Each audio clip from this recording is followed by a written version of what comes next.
का क्या फायदा है?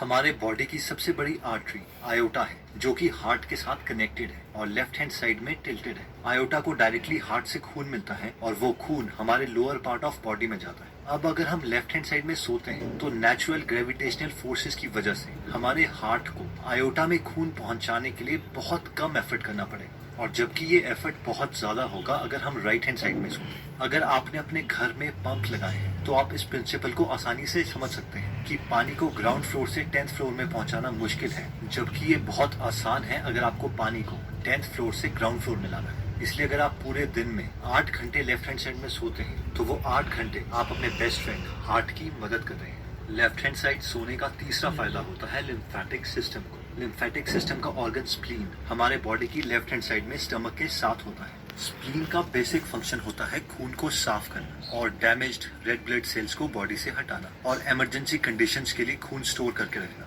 जैसे कि कट या इंजरी।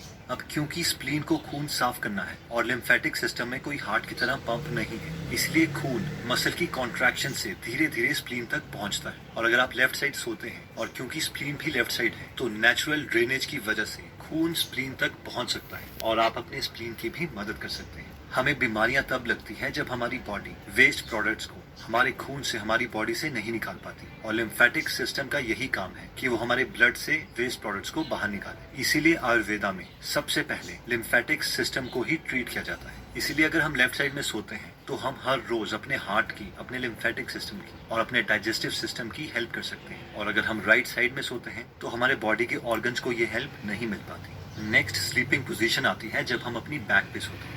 इस पोजीशन में सोने से हमारे बॉडी के ऑर्गन्स को ना कोई एक्स्ट्रा काम करना पड़ता है, ना ही उसे कोई एक्स्ट्रा एडवांटेज मिलती है, लेकिन हमारी स्पाइन नेचुरल अलाइनमेंट में रहती है, जिसकी वजह से हमें कोई भी बैक पेन, नेक पेन या फिर शोल्डर पेन नहीं होती। जो लोग इस पोजीशन में सोते हैं उन लोगों को फ्यूचर में बहुत कम डिस्क प्रॉब्लम आती है। अगर आपको स्नोरिंग की, खराटों की प्रॉब्लम है तो इस पोजीशन में खराटे बढ़ जाते हैं, और एपनिया यानी सोते सोते सांसें रुक जाना, वो भी इंक्रीज हो सकता है। लास्ट स्लीपिंग पोजीशन आती है जो लोग अपने पेट के बल, अपने स्टमक के बल सोते हैं। ये सबसे वर्स्ट स्लीपिंग पोजीशन है और अनफॉर्चुनेटली मैं भी ऐसी सोता हूँ। इस पोजीशन में आपकी स्पाइन अलाइन नहीं होती, गर्दन घूमी होती है, इसलिए नेक और लोअर बैक पे बहुत प्रेशर पड़ता है, जिससे फ्यूचर में डिस्क की प्रॉब्लम्स आ सकती हैं। डाइजेस्टिव सिस्टम को, सर्कुलेटरी सिस्टम को ज्यादा काम करना पड़ता है, जिसकी वजह से रात को हमारी बॉडी 25% एक्स्ट्रा एनर्जी कंज्यूम करती है। इस पोजीशन का सिर्फ एक ही फायदा है कि जिन लोगों को खराटे आते हैं उन्हें खराटे थोड़े कम आएंगे। बाकी जो लोग मेरी तरह इस पोजीशन में सोते हैं वो एकदम तो इस पोजीशन को चेंज नहीं कर सकते, लेकिन धीरे धीरे